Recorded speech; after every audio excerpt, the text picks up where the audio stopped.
गरीब बूढ़ी पार्वती अपनी झोपड़ी में बैठी सूखी रोटी खा रही थी। रोटी खाने के बाद वो अपने कुत्ते मोती को आवाज लगाती है। मोती, ओ मोती, आज तू भी रोटी खा ले। बूढ़ी अम्मा की आवाज सुनकर मोती भागता हुआ वहां आता है। उसके मुंह में एक छोटी सी पोटली थी जिसे वो उस बूढ़ी पार्वती को दे देता है। अरे अब ये क्या उठा लाया, बस जो मिलता है उसे ही उठा लेता है। मैं ना तेरी पिटाई कर दूंगी, जो कुछ दिखता है वही उठा कर ले आता है। ला मुझे देखने दे क्या है इसमें, तब तक तू ये ले, ये रोटी खा। कालू रोटी खाने लगता है और बूढ़ी अम्मा वो पोटली खोलती है तो उसमें कुछ बीज होते हैं। अरे ये तो बैंगन के बीज लगते हैं, लगता है किसी ने बोने के लिए रखे थे। खैर कोई बात नहीं, अब मैं इन्हें अपने खेत में ही बो देती हूँ। अब बूढ़ी पार्वती जाकर अपने खेत में वो बीज बो देती है। पार्वती काशीपुर गांव में अपने पालतू कुत्ते मोती के साथ रहती थी। पार्वती का एक बेटा भी था शुभम, जो अपनी पत्नी के साथ शहर में रहता था, लेकिन वो ना तो कभी अपनी माँ से मिलने आता और ना ही कोई खर्चा पानी भिजवाता। बूढ़ी पार्वती को शुरू से ही जानवरों से बड़ा प्यार था। एक रोज अपनी झोपड़ी के बाहर उदास बैठी पार्वती सोचती है, क्या फायदा ऐसी औलाद पैदा करने का जो एक बार भी अपनी माँ को पूछे तक नहीं। आज ना तो मेरे पास अनाज है और ना ही एक भी फूटी कौड़ी। मोती, तू भी भूखा होगा खाने को, आज मेरे पास कुछ नहीं है। तू और मैं आज पानी पीकर ही पेट भर लेते हैं। बूढ़ी अम्मा खुद भी पानी पीती है और उसे भी पीने को देती है। इसके बाद वो खेत में चली जाती है, जहाँ जाकर वो हैरान रह जाती है। वहाँ उस खेत में एक बड़ा सा पेड़ लगा हुआ था जिसमें ढेर सारे बैंगन लगे हुए थे। साथ ही पूरे खेत में भी बैंगन ही बैंगन लहरा रहे थे। हे भगवान, ये कैसा करिश्मा है, कल ही तो बीज बोए थे और आज इतने सारे बैंगन लग भी गए, और ये पेड़ पर भी इतने सारे बैंगन, ये तो कोई जादू ही हो गया। फिर बूढ़ी अम्मा उसमें से बैंगन तोड़ने लगती है। वो काफी बैंगन तोड़ लेती है। अब इससे काफी सारी बैंगन की सब्जी बन जाएगी। हाँ, वो बैंगन बूढ़ी पार्वती एक टोकरी में डालकर घर की तरफ लौट रही थी कि तभी वहाँ से एक सब्जी के ठेले वाला गुजर रहा था। अरे ओ बेटा, मेरे पास ये बैंगन है, क्या तुम इन्हें खरीदोगे? तुम इन्हें बाजार में बेच देना, बदले में मुझे कुछ पैसे दे देना। अम्मा, मैं तो खुद ही सब्जी बेचने निकला हूँ, लेकिन तेरे ये बैंगन काफी चमक मांग रहे हैं।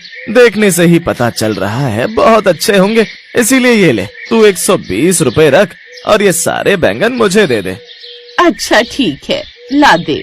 अब पार्वती ने पूरे 120 रुपए में वो बैंगन बेच दिए और एक बैंगन अपने लिए रख लिया।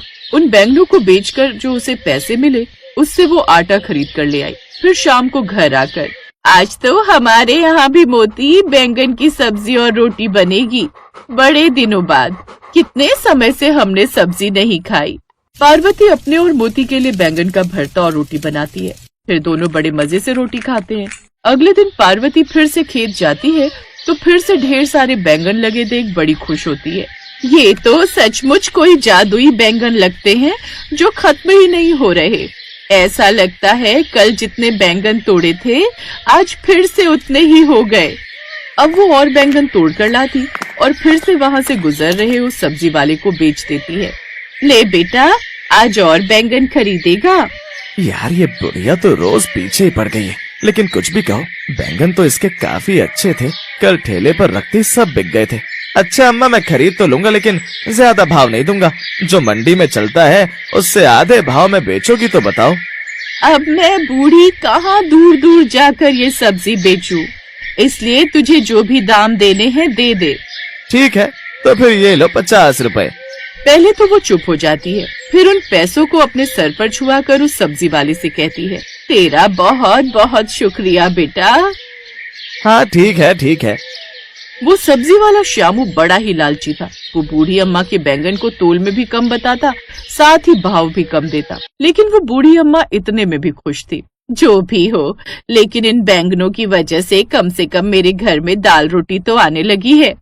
दूसरी तरफ उन बैंगन को ठेले पर रखते ही उस सब्जी वाले के सारे बैंगन तो बिक ही जाते, साथ ही साथ उसकी बाकी सब्जियां भी बिक जाती हैं।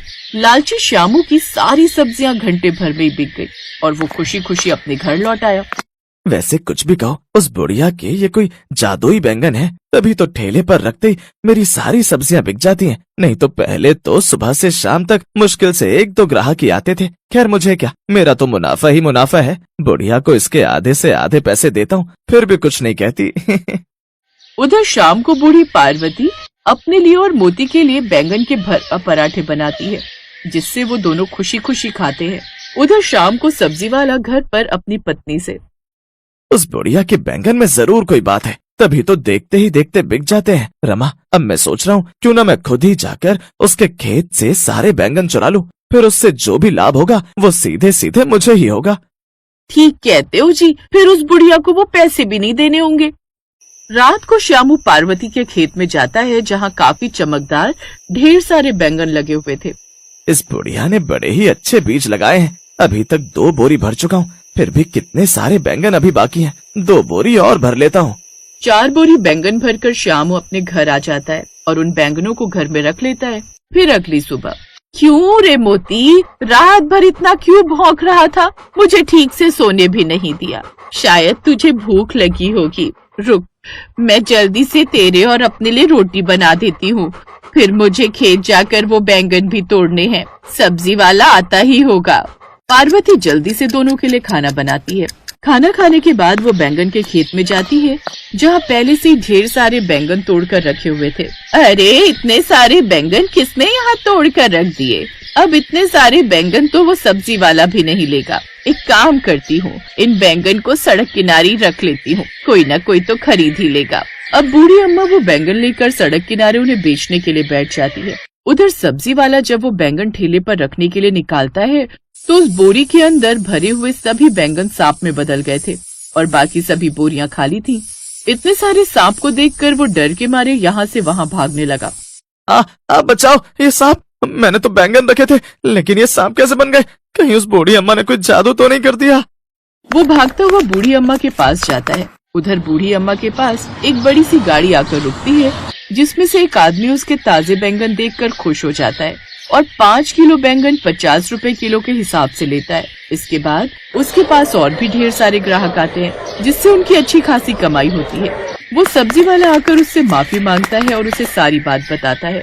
क्या इसका मतलब जो सारे बैंगन तुमने बोरी में भर कर रखे थे, वो सब अपने आप खेत में आ गए और तुम्हारे घर में सांप आ गए? इसका मतलब ये कोई जादुई बैंगन है। उस दिन के बाद वो बूढ़ी अम्मा अपने जादुई बैंगन खुद ही बेचने लगी, जिससे उनकी अच्छी खासी कमाई होने लगी। अब वो काफी अमीर बन गई और अब उन्होंने खुद का बड़ा सा पक्का घर बनवा लिया।